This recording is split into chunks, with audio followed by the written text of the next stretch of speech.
right, stuck in traffic, just as good a time as any.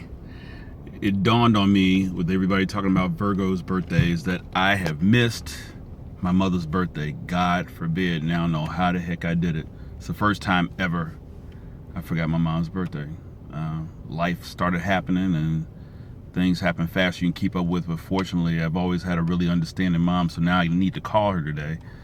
I don't know how that slipped me. I just said it. This life is happening, but it amazed me that I missed it. But what really helped me to remember it, and it came to mind, was just yesterday, the day before, John Zaka, a friend of mine, doing some recording, and he told me that he talked to his mom. His mom remembered me from back in the day when we had first met, jamming out at his house and whatnot. And it dawned on me that, man, where would I be today had it not been for my surrogate moms and my surrogate dads. My biological dad died when I was little. So the military was a dad in itself as an entity, so to speak. And all the uncles that teach you all the cool stuff, the stuff you ain't supposed to know how to do at a certain age, and all kind of crazy stuff.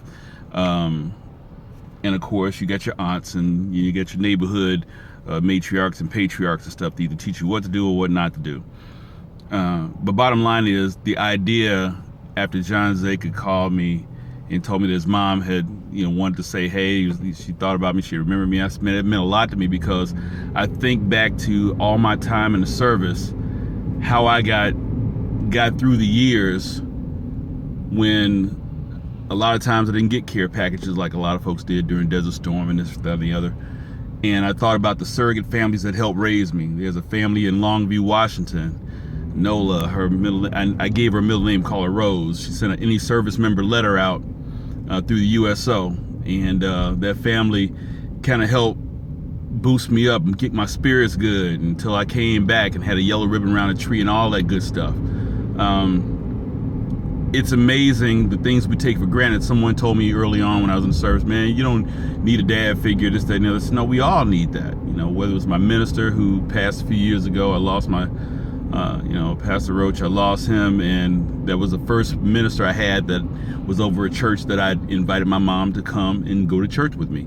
So these people are important to us, and if you're so big that you forget that, you're not, if you don't think you're humble enough to need someone to look up to for that approval and that leadership and that guidership, then, it's a sad state of affairs for things to come for you, I dare say. But I thought about road moms and road dads, people who are out there at a distance loving us and praying for us and keeping us going when we think that nobody else gives a damn. Those of us who don't have parents, or those of us who have parents that are estranged, or whatever reason that keeps us out. Like, for instance, I'm out here working I'm on the road. John is out there performing, doing his thing. Everybody's out doing something, but we're so far away, those people that are military.